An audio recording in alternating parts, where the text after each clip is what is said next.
Hello class, this is a video tutorial on visualizing and understanding integer multiplication. In the same way integer addition and subtraction can be understood visually, the same can be done for integer multiplication rules. So we've seen these before, so multiplying two positives gives us a positive, multiplying two negatives gives us a positive, and if we multiply a positive with a negative, or a negative with a positive, we get negative answers. Now, we're going to visualize this, but to do this, we're going to continue the understanding of integers being positive and negative particles. So 1 being a +1 ball, or I like to think of it as a proton, and a -1 is a negative ball, or a electron. Now, on top of these understandings that we saw before, we need to recall that multiplication is actually just repeated addition. So 3 times 2, I like to think of this as 3 groups of 2. So these 3 groups become these 3 groups that I'm circling here. And inside each of these groups are 2's. Now, if we did 2 plus 2 plus 2, we get 6.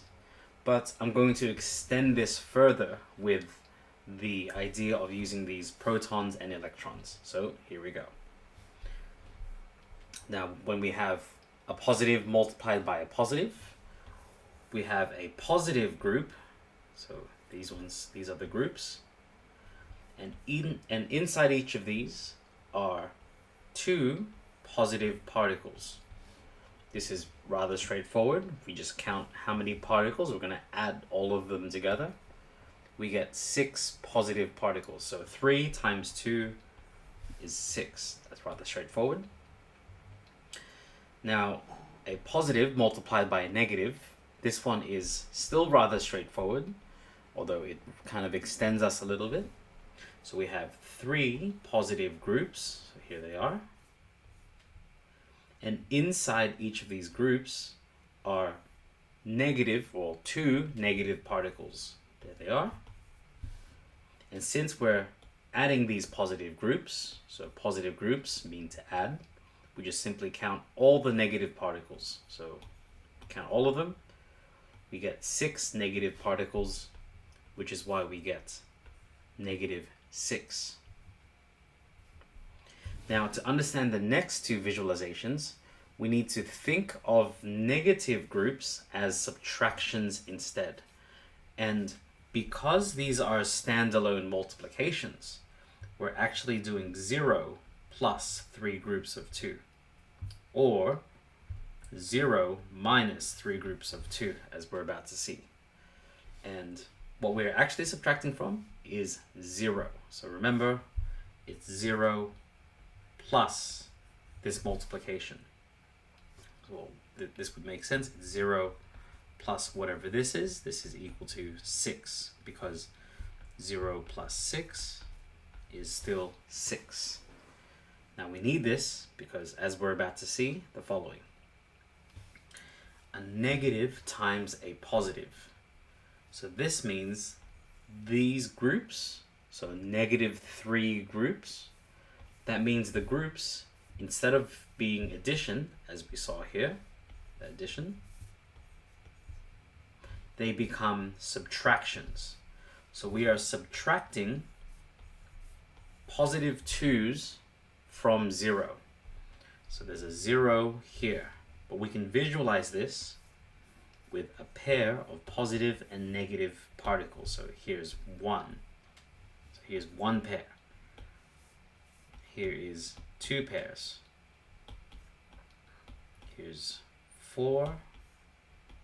And here's 6. Let's get the colors going on here. Oops.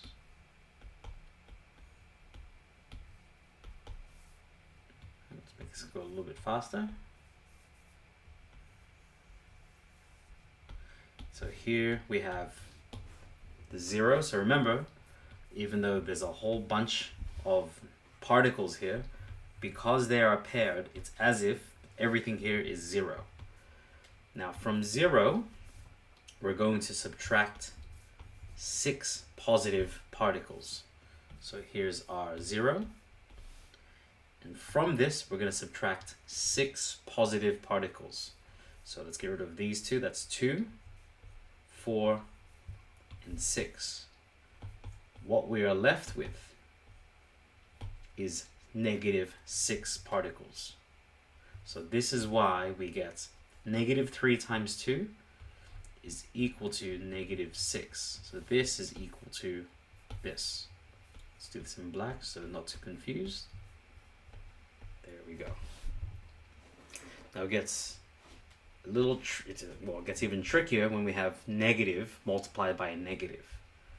So remember, this first number is how many groups we have. And in this case, we have negative 3 groups. So here are our groups. Here's 1 group, 2 group, 3 groups. And once again, instead of addition, they are subtraction groups. And inside each group, they have 2 negative particles. And now remember, we are subtracting from 0. So let's do this again. So here's what we did this time. Let's make this blue first. Make this red. We're going to subtract from this. So here's 1, 2, 3. Here's 6. Now, once again, remember, even though there's a whole bunch of particles here, all of these are still just 0 because they all cancel each other. But now take a look. From this 0, we're going to subtract 6 negative particles. So let's get rid of these. So let's erase them. Here's 2, that's 4, and that's 6.